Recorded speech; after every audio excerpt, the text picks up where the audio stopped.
Hello friends, मैं हूं जयराम चौधरी और आप सभी का स्वागत है आपके अपने चैनल पर science Guru the best. Please like and share the video. अगर आप चैनल पर पहली बार आए तो सब्सक्राइब जरूर कर देना, बेल आइकन प्रेस कर देना ताकि हर वीडियो का नोटिफिकेशन सबसे पहले आप तक मिल जाए। देखो, class 10 chapter 13 magnetic effect of electric current, most important question for CBSE term 2 examination which will be held in April. ठीक है, अप्रैल में आपकी जो एग्जाम आ रही है उनके लिए मैं आपके लिए chapter wise most important questions की सीरीज लेकर आ रहा हूं। मेरी प्लेलिस्ट है, आपको डिस्क्रिप्शन में उसका लिंक मिल जाएगा। Most important question chapter wise for term 2 examination, हर एक चैप्टर के सेलेक्टेड मोस्ट इंपोर्टेंट क्वेश्चंस जो प्रीवियस ईयर एग्जाम्स में भी आए हैं और इस बार के CBSE sample paper marking scheme के अकॉर्डिंग सारे क्वेश्चंस है। ये क्वेश्चन वही क्वेश्चन है जिनके चांसेस सबसे ज्यादा आने के हैं। तो आप इन सारे वीडियोस को देखिए, चैप्टर वाइज आपको सारे समझ में आ जाएंगे, सारे डाउट्स आपके क्लियर हो जाएंगे। किसी भी चैप्टर में किसी भी टॉपिक पर अगर आपकी डाउट है तो आप मेरी प्लेलिस्ट में जाके वहाँ से सारे वीडियो देख सकते हैं। बहुत ही अच्छे से आपको मैंने वहाँ पर सारे टॉपिक्स को बेसिक से अच्छे से समझा रखा है। ठीक है, चलो शुरू करते हैं आज का वीडियो। देखो, कुछ क्वेश्चन है जो बहुत इंपॉर्टेंट है। छोटा सा ही चैप्टर है, ज़्यादा है नहीं, जनरेटर और वो वाला पार्ट आपके सिलेबस में है नहीं। तो जो बचे हुए टॉपिक है इसमें 3-4 उनको अच्छे से करके जाना है। वैल्यू बेस्ड क्वेश्चन आएगा, केस स्टडी टाइप का क्वेश्चन आएगा, सिचुएशन बेस्ड क्वेश्चन ही यहाँ से ज़्यादा आएगा, सीधा सिंपल क्वेश्चन यहाँ से नहीं पूछा जाएगा। तो मैंने ज़्यादातर वही क्वेश्चन उठाए जो इस तरह के क्वेश्चन है जिनके आने के सबसे ज़्यादा चांसेस है। पहला क्वेश्चन देख लेते हैं। Magnetic field lines of 2 magnets are shown as. ये दो मैग्नेट है, दोनों की फील्ड लाइन्स आपको शो कर रखी है। ये फिगर ए है और ये फिगर बी है। ठीक है, select the figure that represent the correct pattern of field lines. इनमें से आपको वो फाइंड आउट करना है, वो डायग्राम फाइंड आउट करना है जो करेक्ट बता रहा है, मैग्नेटिक फील्ड लाइन्स के करेक्ट पैटर्न को शो कर रहा है। Give reason of your answer, answer का रीजन भी देना है क्यों, और also name the poles of the magnets facing each other. तो आप इन दोनों डायग्राम को देखो पहले, तो इनमें से कौन सा करेक्ट है। देखो, ये इनकरेक्ट है ना, और ये बी वाला जो है वो करेक्ट है। क्यों है? क्योंकि ए में फील्ड लाइंस क्या हो रही है, देखो एक दूसरे को इंटरसेक्ट कर रही है। और हमने सबसे पहले क्या पढ़ा है, फील्ड लाइंस की प्रॉपर्टीज आपको यहाँ पर अच्छे से याद होनी चाहिए।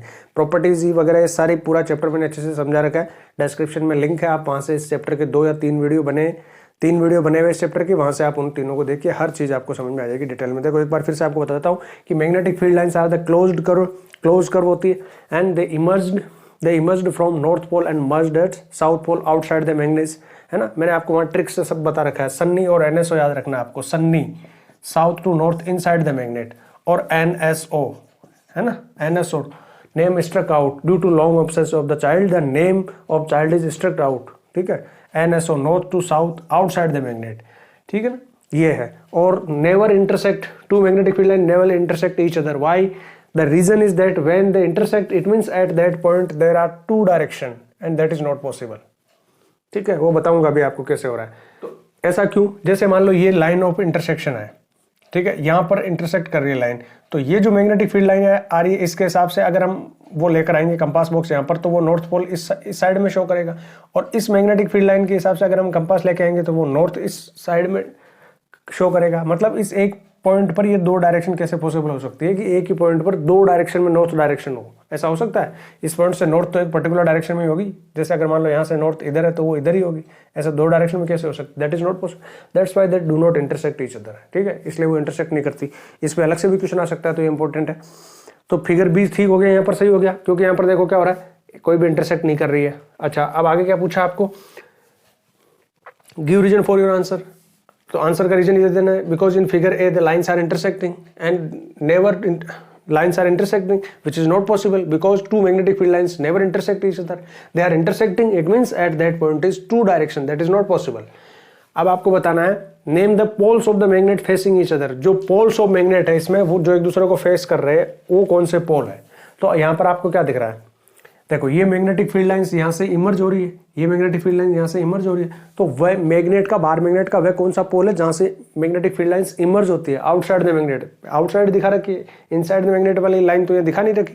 तो emerging from north and merging at south, ये यहाँ से चल के ऐसे आएगी, ये वाली लाइन इस तरह से आएगी, तो ये कौन सा हो गया? South pole. इसी तरह से सेम यहाँ पर है, यहाँ से इमर्ज हो रही है और यहाँ पर ये आके मर्ज हो जाएगी। क्लोज कर्व होती है ना भाई, बंद लूप बनाती है, पूरा सर्कुलर क्लोज्ड लूप बनाती है ये। इधर से निकली, emerge from north pole, merged at south pole, outside the magnet, inside the magnet Sunny.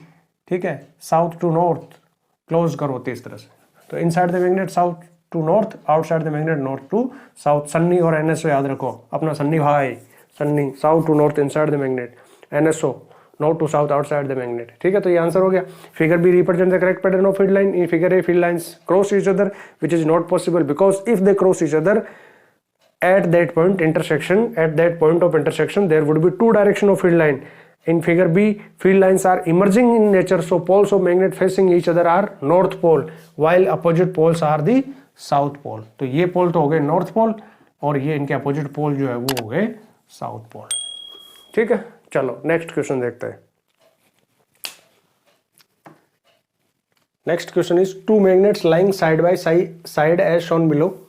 दो क्वेश्चन पूछे ए और B. Draw magnetic field lines between poles P and Q।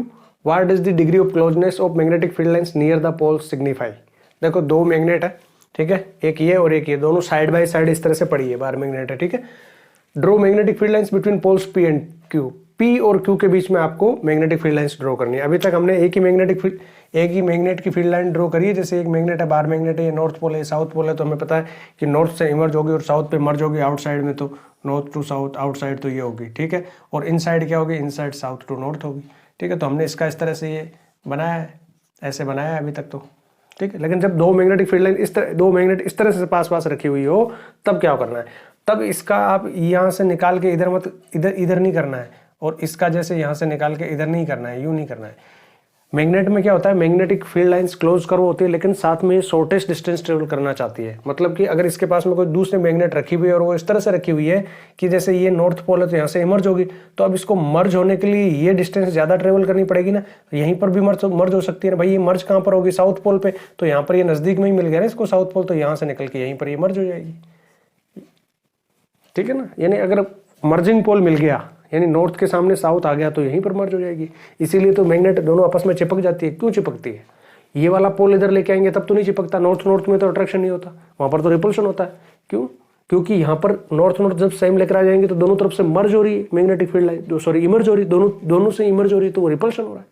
जबकि नॉर्थ साउथ पोल दोनों पास पास में लेकर आ गए, ये नॉर्थ पोल है इधर, ठीक है, और इधर ये वाले का इसका साउथ पोल है, तो क्या हो रहा है, यहाँ से तो मैग्नेटिक फील्ड लाइंस इमर्ज होगी और यहाँ पर मर्ज होगी, तो ये इमर्ज वाली यहाँ पर मर्ज हो जाएगी, तो एक अट्रैक्शन फोर्स बन गया दोनों के बीच में, इसलिए दोनों चिपकती है या इनमें अट्रैक्शन होता है। तो इस तरह से आपको मैग्नेटिक फील्ड लाइंस ड्रॉ करनी है कि नॉर्थ से निकल के यहीं पर साउथ में घुस जाएगी, यानी emerge from north and merge at south of another magnet, south pole of the another magnet. ठीक है, तो ये ड्रॉ कर दिया हमने। अब हमें पूछा है कि degree of closeness of magnetic field line near the poles क्या सिग्निफाई कर रही है। देखो वैसे भी हमें पता है कि degree of closeness of the magnetic field line maximum at pole पर क्राउडेड होती है सबसे ज्यादा। तो ये क्या शो करता है, तो ये शो करता है कि पोल्स पर मैग्नेटिक फील्ड की स्ट्रेंथ सबसे ज्यादा है। भाई मैग्नेटिक फील्ड लाइन की स्ट्रेंथ या मैग्नेटिक फील्ड की strength is the degree of closeness of magnetic field lines, यानी किसी मैग्नेटिक फील्ड की स्ट्रेंथ को, यानी मैग्नेटिक फील्ड कितना स्ट्रॉन्ग है, ये शो किया जाता है degree of closeness of the magnetic field lines. Degree of closeness का मतलब यहाँ पर है कि मैग्नेटिक फील्ड लाइंस कितनी पास पास है। जहां पर मैग्नेटिक फील्ड लाइन ज्यादा पास पास है, उनके बीच में डिस्टेंस कम है, वहां पर मैग्नेटिक फील्ड स्ट्रॉन्ग है, और जहां पर उनके बीच की डिस्टेंस ज्यादा है, वहां पर मैग्नेटिक फील्ड उतना स्ट्रॉन्ग नहीं है, यानी थोड़ा वीक है। जैसे हम अगर यहाँ पर ड्रॉ करते हैं ना, जैसे ये बार मैग्नेट हमने लिया और यहाँ अगर हम इसके मैग्नेटिक फील्ड लाइंस को ड्रॉ करें इस तरह से, तो आप क्या देखते हो, जो या डायग्राम जो है बुक में, उसमें भी हमने क्या देखा है कि सबसे ज्यादा वो मैग्नेटिक फील्ड लाइंस कहाँ पर क्राउडेड है, या उनके बीच में सबसे मिनिमम डिस्टेंस कहाँ पर है, पोल्स पे। पोल्स पे मैक्सिमम क्राउडिंग कहाँ पर है, यहाँ पर है। सबसे कम डिस्टेंस कहाँ पर है, यहाँ पर है, पोल्स पे। तो मैग्नेटिक फील्ड की स्ट्रेंथ सबसे ज्यादा कहाँ पर होती है, पोल्स पे, मिडिल पे, यहाँ पर कम होती है। तो degree of closeness of magnetic field line near the poles signify that the magnetic field is stronger at poles, that is the poles of another magnet when placed in the magnetic field experience a greater force where the field lines are crowded। जब हमने ये magnet इधर रखी तो यहाँ पर greater force experience होगा इस पोल पे, ठीक है, क्योंकि यहाँ पर मैग्नेटिक फील्ड लाइंस क्या है, क्राउडेड है। ठीक है, चलो नेक्स्ट क्वेश्चन देखते हैं। नेक्स्ट क्वेश्चन देखो यहाँ पर, the given magnet is divided into 3 parts A, B and C। Name the parts where the strength of magnetic field is maximum and second is minimum। How will the density of magnetic field lines differ at these parts। देखो एक magnet इसको 3 part में divide कर रखा है, A, B, C। आपसे ये पूछा है कि वह पार्ट या पार्ट्स कौन सा है जहां पर maximum strength of magnetic field होगी। तो हमें पता है मैक्सिमम फील्ड स्ट्रेंथ कहां पर होती है, पोल्स पे। तो पोल्स कौन कौन से, A एंड C। तो मैक्सिमम कहां पर होगी, at A and C. So maximum at A and C. और मिनिमम कहाँ पर होगी, इन तीनों पॉइंट में से मिनिमम कहाँ पर होगी, बी पर। So minimum field strength will be at B. How will the density of magnetic field lines differ at these parts. Density में क्या डिफरेंस होगा, मैग्नेटिक फील्ड लाइंस की डेंसिटी में क्या डिफरेंस होगा। तो ए और सी पोल्स पे मैग्नेटिक फील्ड लाइंस क्राउडेड होगी, डेंसिटी ज्यादा होगी, और यहाँ पर क्या होगी, फैली हुई रहेगी, स्प्रेड आउट होगी at point B. So at point A and C magnetic field lines are crowded while at B they are spread out. ठीक है, ये होगा। चलो अगला क्वेश्चन देखो, what does crowding of magnetic field lines indicate. तो बता चुके हैं आपको कि क्राउडिंग का मतलब है strength of magnetic field. More crowding more stronger magnetic field, less crowding if the magnetic field lines are spread out, it means weak magnetic field। ये याद रखना, इस पर क्वेश्चन बनता है, एक दो बार पहले भी पूछा गया है।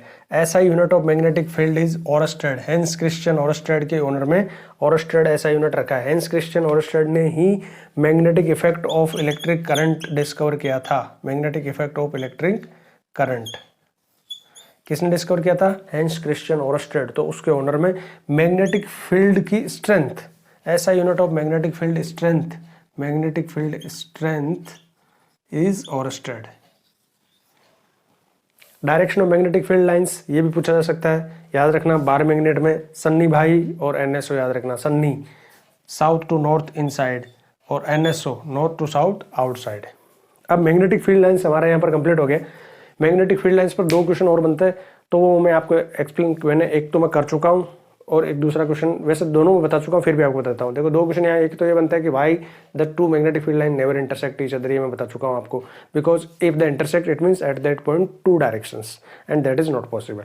सेकंड क्वेश्चन बनता है कि why the magnetic field lines are close curve. Magnetic field lines close curve क्यों होती है, तो वहाँ पर आपको डायरेक्शन बतानी है। क्वेश्चन ये पूछा जाएगा कि why magnetic field lines are a closed curve. तो क्लोज कर्व इसलिए होती है क्योंकि आउटसाइड क्या होती है, आउटसाइड वो मैग्नेटिक फील्ड लाइंस नॉर्थ से साउथ की तरफ जाती है और inside magnetic field lines south to north जाती है। इस तरह से वो एक क्लोज कर्व, एक बंद, एक सर्कुलर क्लोज लूप बना लेती है। Because magnetic field lines emerge from north pole and merge at south pole outside the bar magnet and inside the bar magnet they move और they travel from south to north, so they form a close curve. तो इस तरह से वो एक close curve बनाते हैं, इसलिए वो क्लोज कर्व होते हैं। मैग्नेटिक फील्ड लाइंस यहाँ कंप्लीट हो गया। इस पे इतने क्वेश्चन बन सकते हैं जो मैंने आपको बता दिए। अब हम करते हैं नेक्स्ट क्वेश्चन। नेक्स्ट देखो, a coil of insulated copper wire is connected to a galvanometer. What happen if a bar magnet is pushed into the coil, withdrawn from inside the coil, held stationary inside the coil. ये हमारे book में activity 13.8 है, exercise में question है ये, और 2-3 बार exam में भी ये पूछा गया है, इंपॉर्टेंट क्वेश्चन है। वैसे तो बहुत ही सिंपल है, लेकिन जो कंसेप्ट है ना वो आपको समझ में आना चाहिए। यहाँ पर जो कंसेप्ट है वो है, कंसेप्ट जो है वो है इलेक्ट्रोमैग्नेटिक इंडक्शन, फैराडे का ये कंसेप्ट है। देखो मैंने आपको बताया था इस चैप्टर को जब पढ़ाया था ना, तब ये वीडियो देखना आप, उसमें आपको डिटेल से पूरा अच्छे से समझ में आएगा। यहाँ पर दो कंसेप्ट है, दो साइंटिस्ट है, एक तो है magnetic effect of electric current और दूसरा है इंड्यूस्ड करंट। एक है साइंटिस्ट हेंस क्रिश्चियन ओरस्टेड और दूसरा फैराडे। सबसे पहले हेंस क्रिश्चियन ओरस्टेड ने क्या बताया कि हम इलेक्ट्रिक करंट से मैग्नेट बना सकते हैं, इलेक्ट्रिक करंट से मैग्नेट प्रोड्यूस कर सकते हैं। Electric conductor can behave like a magnet, that is magnetic effect of electric current. जब ये बात फैराडे को पता चली तो फैराडे ने अपना एक्सपेरिमेंट किया कि इसका रिवर्स भी क्या पॉसिबल है क्या, यानी क्या हम मैग्नेट से इलेक्ट्रिक करंट प्रोड्यूस कर सकते हैं क्या। और उसने जो एक्सपेरिमेंट किया उसको हम कहते हैं इलेक्ट्रोमैग्नेटिक इंडक्शन, और उसने जनरेटर बना दिया बाद में, यानी हम मैग्नेट से इलेक्ट्रिक करंट प्रोड्यूस कर सकते हैं, इलेक्ट्रोमैग्नेटिक इंडक्शन। अब इलेक्ट्रोमैग्नेटिक इंडक्शन क्या होता है इसको समझना है आपको। इलेक्ट्रोमैग्नेटिक इंडक्शन ये है कि when electromagnetic induction is when there is a relative motion between a coil and a magnet. ठीक है, ये कॉइल है, ये मैग्नेट है। If there is a relative motion between these two, a current may be induced in the coil, that is called induced current and this phenomena is called electromagnetic induction. ठीक है ना, यानी जब भी magnet और current carrying conductor के बीच में relative motion होना, इन दोनों या तो दोनों मोशन में हो या दोनों में से कोई एक मोशन में हो, तो कॉइल में करंट इंड्यूस हो सकता है, करंट प्रोड्यूस हो सकता है, जिसको इलेक्ट्रोमैग्नेटिक करंट इंड्यूस्ड करंट कहेंगे, और ये फिनोमेना इलेक्ट्रोमैग्नेटिक इंडक्शन कहलाता है। ठीक है, ये तो है इलेक्ट्रोमैग्नेटिक इंडक्शन। अब है ना इस क्वेश्चन पे आ जाता है। देखो इस क्वेश्चन में क्या है, ये उसका एक्सपेरिमेंट था फैराडे ने क्या किया कि एक करंट कैरिंग कॉइल ली जिसमें करंट फ्लो हो सकता है इंसुलेटेड कॉपर वायर की, और इसको इस तरह से जैसे ये है ना, ये कार्डबोर्ड इस पर रेप कर रखा है, उस पर गैल्वेनोमीटर यहाँ पर ज्वाइन कर रखा है। देखो गैल्वेनोमीटर का यूज क्या है, to detect the current, to check if there is a current और नॉट, है ना, करंट प्रेजेंट है या नहीं है, ये चेक करने के लिए गैल्वेनोमीटर है। तो गैल्वेनोमीटर की निडल में अगर जैसे अभी ये 0 पे है, ठीक है, यहाँ पर इसकी निडल है, अगर इसकी निडल में डिफ्लेक्शन हो इस साइड में या इस साइड में, तो इसका मतलब उसमें करंट फ्लो हो रहा है, और अगर कोई डिफ्लेक्शन नहीं है इसका मतलब है नो करंट। जब हम इस मैग्नेट को इसके पास में लेकर आते हैं ना, तो मैग्नेट इस गैल्वेनोमीटर की निडल में डिफ्लेक्शन होता है। मान लो जब हम इसको पास में लेकर आ रहे हैं ना, तो इसमें डिफ्लेक्शन हुआ इस डायरेक्शन में, ठीक है, राइट में। अब हम इसको वापस इससे दूर लेके जा रहे हैं, तब भी इसमें डिफ्लेक्शन हुआ, लेकिन इस बार डिफ्लेक्शन हुआ अपोजिट डायरेक्शन में। जब हमने इसको स्टेशनरी कर दिया, मूवमेंट में नहीं है, मोशन में नहीं है, रिलेटिव मोशन नहीं दोनों के बीच में, तो नो डिफ्लेक्शन, जीरो डिफ्लेक्शन। हमने इसको उठा के इसके अंदर बीच में यहाँ पर रख दिया, ठीक है, स्टेशनरी है, नो डिफ्लेक्शन। यानी डिफ्लेक्शन कब हो रहा है, वापस जब बाहर निकालेंगे तब फिर डिफ्लेक्शन अपोजिट डायरेक्शन में, अंदर लेकर आए डिफ्लेक्शन इस डायरेक्शन में, बाहर निकाला इस डायरेक्शन में डिफ्लेक्शन। यानी जब इन दोनों के बीच में मोशन है ना, तब डिफ्लेक्शन हो रहा है, और ये डिफ्लेक्शन की डायरेक्शन चेंज हो रही है। जब हम अगर इधर लेकर आ रहे हैं तो इस साइड में डिफ्लेक्शन हो रहा है, तो जब हम वापस इस साइड में मैग्नेट को मूव कर रहे हैं तो डिफ्लेक्शन की डायरेक्शन ये डायरेक्शन रिवर्स हो जाती है। डायरेक्शन क्यों रिवर्स हो जाती है, क्योंकि इसमें करंट की डायरेक्शन रिवर्स हो जाती है। अब ये हुआ क्यों, करंट प्रोड्यूस क्यों हुआ, तो करंट इसलिए प्रोड्यूस हुआ क्योंकि इस कॉइल के मैग्नेटिक फ्लक्स में चेंज हो रहा है। अब मैग्नेटिक फ्लक्स क्या है और उसमें चेंज क्यों हो रहा है, ये समझो। देखो कोई भी मैग्नेट जब हम लेकर आएंगे तो उससे रिलेटेड कुछ मैग्नेटिक फील्ड लाइंस होगी।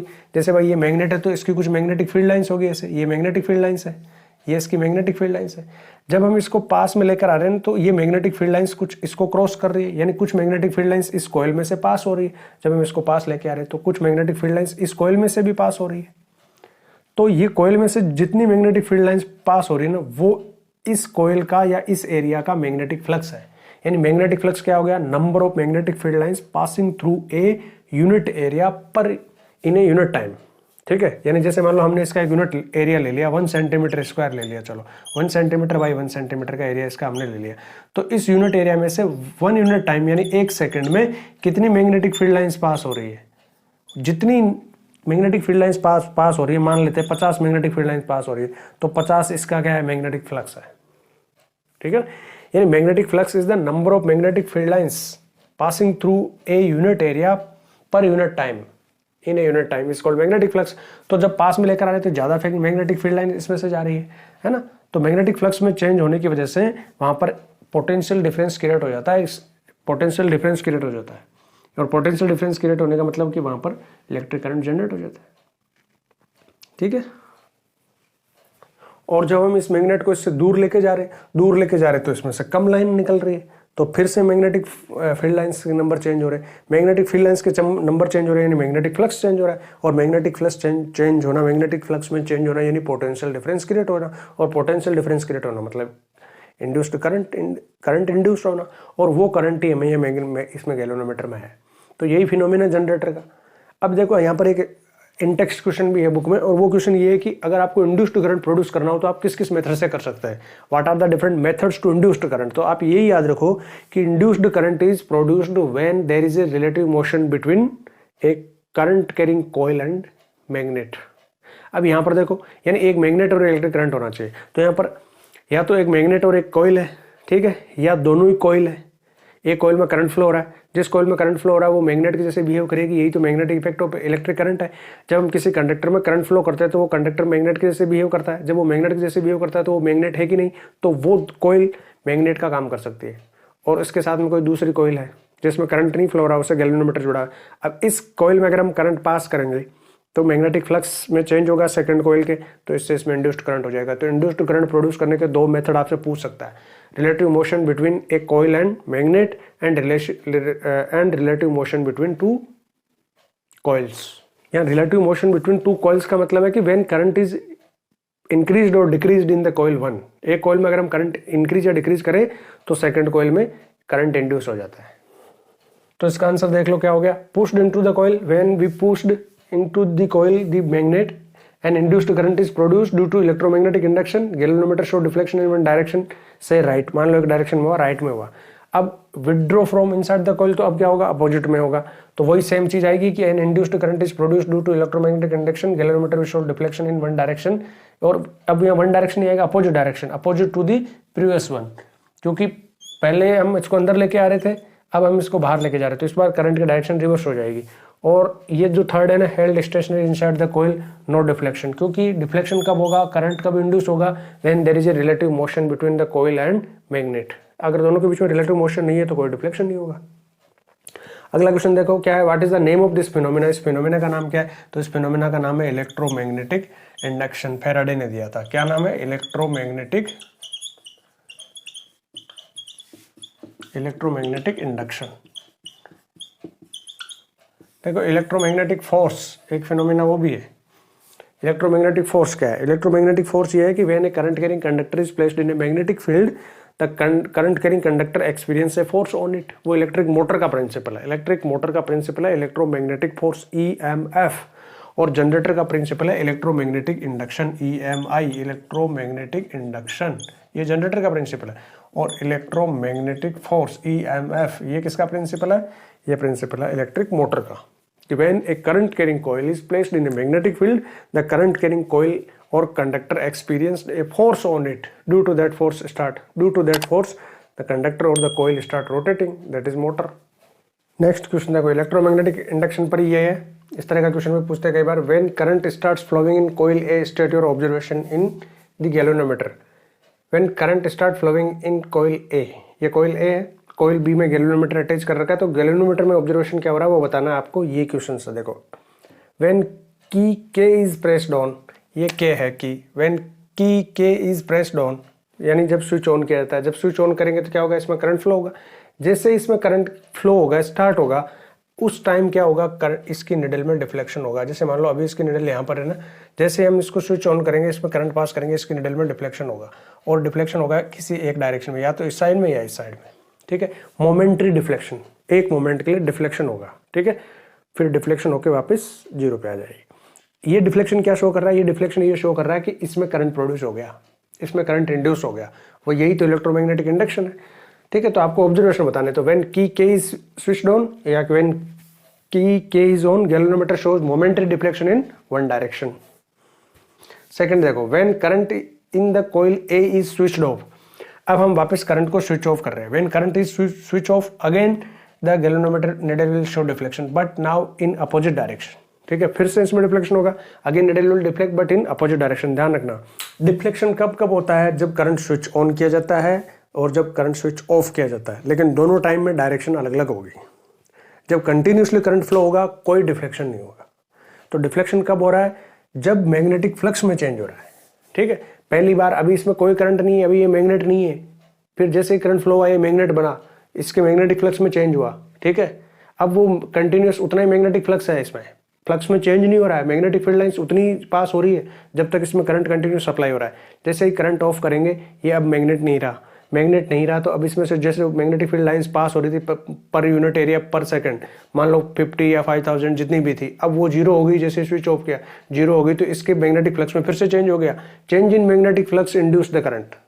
तब स्विच ऑन करते टाइम डिफ्लेक्शन होगा और स्विच ऑफ करते टाइम अपोजिट डायरेक्शन में डिफ्लेक्शन होगा। जब करंट कंटिन्यूसली सप्लाई होता रहेगा तब इसमें कोई डिफ्लेक्शन नहीं होगा, no deflection. When current is passed continuously through coil है, कंटिन्यूसली पास किया जा रहा है, तो जितनी मैग्नेटिक फील्ड लाइंस है वो उतनी गुजर रही है इसमें से, बी में कॉइल में से, कोई फ्लक्स में चेंज नहीं हो रहा है, तो कोई करंट इंड्यूस नहीं हो रहा है, तो no deflection is observed. Name and state the phenomena responsible for this observation. तो फिनोमिना कौन है, फिनोमिना का नाम है electromagnetic induction. What is electromagnetic induction, ये डेफिनेशन है। The process by which a changing magnetic field in a conductor induced a current in another conductor placed nearby is called electromagnetic induction. The process by which a changing magnetic field, हम magnetic field में change कर रहे हैं इस conductor के। Magnetic field में कैसे change कर रहे हैं, करंट स्विच ऑन करके, स्विच ऑफ करके, या करंट इंक्रीज करके, या करंट डिक्रीज करके। ऐसा करने से क्या होगा, इसके मैग्नेटिक फील्ड में चेंज होगा। मैग्नेटिक फील्ड में चेंज होने से इसके पास में जो दूसरा कंडक्टर रखा है उसमें एक करंट इंड्यूस हो जाएगा। कैसे इंड्यूस हो जाएगा, क्योंकि इसके मैग्नेटिक फ्लक्स में चेंज हो रहा है, तो इसकी वजह से ये करंट इंड्यूस हो जाना ही इलेक्ट्रोमैग्नेटिक इंडक्शन कहलाता है, और जो करंट होगा वो इंड्यूस्ड करंट कहलाएगा। अगला क्वेश्चन देखो, write the name of the rule that is used to determine the direction of current produced in the phenomena. यहाँ पर जो करंट प्रोड्यूस होगा, करंट इंड्यूस्ड होगा, उस करंट की डायरेक्शन निकालने के लिए कौन सा है। तो देखो इस चैप्टर में तीन रूल है डायरेक्शन फाइंड आउट करने की, ठीक है, वो आपको याद रखना है। एक तो देखो थंब रूल, थंब एक ही है, और फिर हैंड है दो, एक लेफ्ट हैंड रूल, एक राइट हैंड रूल। जो लेफ्ट हैंड और राइट हैंड रूल है उनका नाम है फ्लेमिंग ने दिया, तो Fleming's left hand rule, Fleming's right hand rule. और जब थंब है तो फिर वो केवल एक ही है, और वो राइट हैंड थंब रूल है। राइट हैंड थंब रूल या मैक्सवेल्स कॉर्क स्क्रू रूल भी कहते हैं इसको। तो ये जो रूल है ना, राइट हैंड थंब रूल, ये तो फाइंड आउट करने के लिए क्या, direction of magnetic field lines, direction of magnetic field lines in A current carrying conductor. अगर हम किसी करंट कैरिंग कंडक्टर को इस तरह से पकड़े कि अंगूठा करंट के डायरेक्शन में रहे, तो जो कर्ली फिंगर्स है, wrapping fingers will show the magnetic field line, the direction of magnetic field lines, ठीक है। और ये जो है ना, यहाँ पर तीन चीजें इन्वॉल्व है, देखो, ठीक है, कौन कौन है, FBI, father mother child. Father force, ये लेफ्ट वाला मोटर में काम आएगा, लेफ्ट वाला पहले लेफ्ट हैंड फिर राइट हैंड, लेफ्ट राइट, पहले क्या था, लेफ्ट पहले क्या आया चैप्टर में, मोटर, ये मोटर के लिए। और मोटर में हम क्या फाइंड आउट करते हैं, फोर्स की डायरेक्शन, इलेक्ट्रोमैग्नेटिक फोर्स, तो ये डायरेक्शन ऑफ फोर्स है, FBI, ठीक है, FBI force, F and force, B तो होता है मैग्नेटिक फील्ड, और I होता है करंट, या मदर चाइल्ड, फादर यानी फोर्स, मदर यानी मैग्नेट, और चाइल्ड यानी C यानी करंट, फादर मदर चाइल्ड, ठीक है। तो ये तो हो गया फोर्स की डायरेक्शन, मदर यानी मैग्नेट की डायरेक्शन, चाइल्ड यानी करंट की डायरेक्शन। लेकिन हम यहाँ पर क्या कर रहे हैं, फोर्स की डायरेक्शन, किस में, लेफ्ट हैंड थंब रूल में, आपको भी उल्टा दिख रहा है। और ये राइट हैंड थंब रूल है, राइट हैंड थंब रूल में हम फाइंड आउट करते हैं ये चाइल्ड, फादर और चाइल्ड को फाइंड आउट करना है, ये दोनों ही मिसिंग है, फाइंड आउट कर रही है मदर, तो फादर को फाइंड आउट करना है, यानी फोर्स को फाइंड आउट करना है, कहाँ पर, मोटर वाले केस में। और यहाँ पर चाइल्ड को यानी करंट को, induced current, father force, mother magnet, child यानी करंट, कौन सा current, induced current. Induced current की डायरेक्शन निकालनी है तो राइट हैंड रूल यूज करेंगे। और रूल क्या है, तो वो आप समझ लो इस तरह से है कि अगर इन तीनों को म्यूचुअली परपेंडिकुलर एक दूसरे से इस तरह से स्ट्रेच करे कि 90 डिग्री के एंगल पर रहे, तो ये शो करेगा फोर्स, ये शो करेगा मैग्नेटिक फील्ड डायरेक्शन, ये शो करेगा करंट की डायरेक्शन। सेम ऐसा इसमें, this will show the direction of force, this will show the direction of magnet, and this will show the direction of current, direction of magnetic field, direction of electric current, induced current, direction of magnetic, direction of force, ठीक है। तो ये rule हम यहाँ पर use करेंगे। तो I hope ये आपको समझ में आ गया होगा, ठीक है। चलो नेक्स्ट क्वेश्चन देखते हैं। Next question is what is meant by solenoid, how does a current carrying solenoid behave, give its main use, what is the nature of magnetic field produced in this solenoid, ठीक है। Next is what is meant by solenoid, how does a current carrying solenoid behave, give its main use, what is the nature of magnetic field produced in this solenoid। Solenoid को define करना है, एक current carrying solenoid कैसे बिहेव करती है वो बताना, इसके यूजेस बताने हैं, और इसके नेचर बतानी है मैग्नेटिक फील्ड की, जो इसके अंदर प्रोड्यूस होता है, इनसाइड जो प्रोड्यूस होता है, ठीक है। सोलेनोइड पर एक क्वेश्चन आ सकता है, ये सीधा क्वेश्चन है, इसको थोड़ा घुमा के डायग्राम देके पूछ सकते हैं। नेक्स्ट क्वेश्चन में उसी तरह का करवा रहा हूँ आपको। इसको समझ लेते हैं पहले, सोलेनोइड क्या होती है और कैसे बिहेव करती है। देखो, एक coil of many circular turns loops of insulated copper wire wound on a cylindrical insulating body, that is cardboard etc., such that its length is greater than its diameter is called solenoid। एक current carrying coil, CCC, current carrying coil of insulated copper wire, copper के wire है, insulated है, necked नहीं है, wire के ऊपर insulation है, rubber है, ठीक है। इंसुलेशन कॉपर वायर की एक करंट कैरिंग कॉइल बनाई है हमने, किस शेप में, जिनको हमने वाउंड किया हुआ है किसी सिलेंड्रिकल शेप पे, कोई कार्डबोर्ड है जो सिलेंड्रिकल, उस पर हमने उनको वाउंड किया है, इस तरह से वाउंड किया है कि इसकी जो लेंथ है वो ग्रेटर है इसका डायमीटर से। मान लो इसका डायमीटर जो है ना वो 5 सेंटीमीटर है, तो इसकी लेंथ 5 से ज़्यादा होनी चाहिए, ठीक है। तो वो बिहेव करेगी एज ए सोलेनोइड, या उसको हम कहेंगे सोलेनोइड।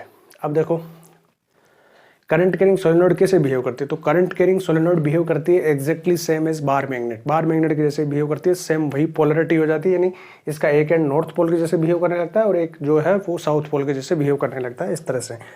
यानी एक एंड से इसमें से मैग्नेटिक फील्ड लाइन इमर्ज होगी जो नॉर्थ पोल होगा, और दूसरे एंड पर मर्ज होगी जो साउथ पोल होगा, ठीक है। When current is flowing through the solenoid, the magnetic field lines pattern resemble exactly with those of bar magnet with the fixed polarity, यानी one behave like a north and one behave like a south pole of the bar magnet। अब यहाँ पर भी question बन सकता है कि आप कैसे पता लगाओगे कि एक पोल इसका नॉर्थ पोल और दूसरा साउथ पोल है।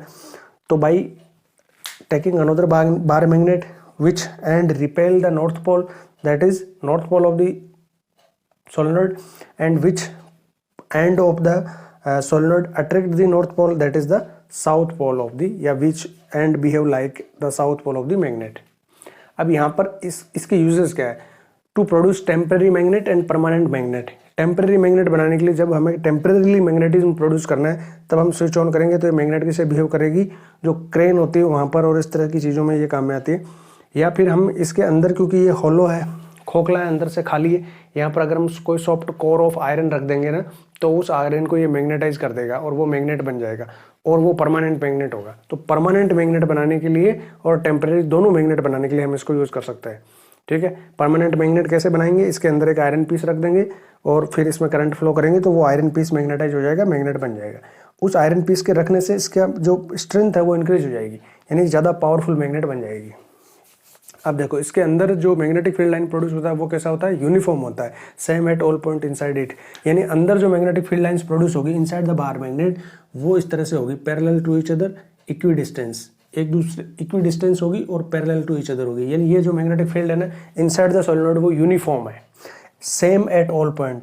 यानी यहाँ पर ये नहीं है कि अंदर की साइड में है ना, जैसे कि भाई इस जगह ये पोल के नज़दीक है तो यहाँ पर ज़्यादा होगा मैग्नेटिक फील्ड और यहाँ पर इस पॉइंट बी पर कम होगा और पॉइंट ए पर ज़्यादा होगा। Uniform, same at all points, सब जगह सेम स्ट्रेंथ का मैग्नेटिक फील्ड प्रोड्यूस होगा इनसाइड दी सोलेनोइड। तो ये सोलेनोइड है और इस तरह से ये बिहेव करती है।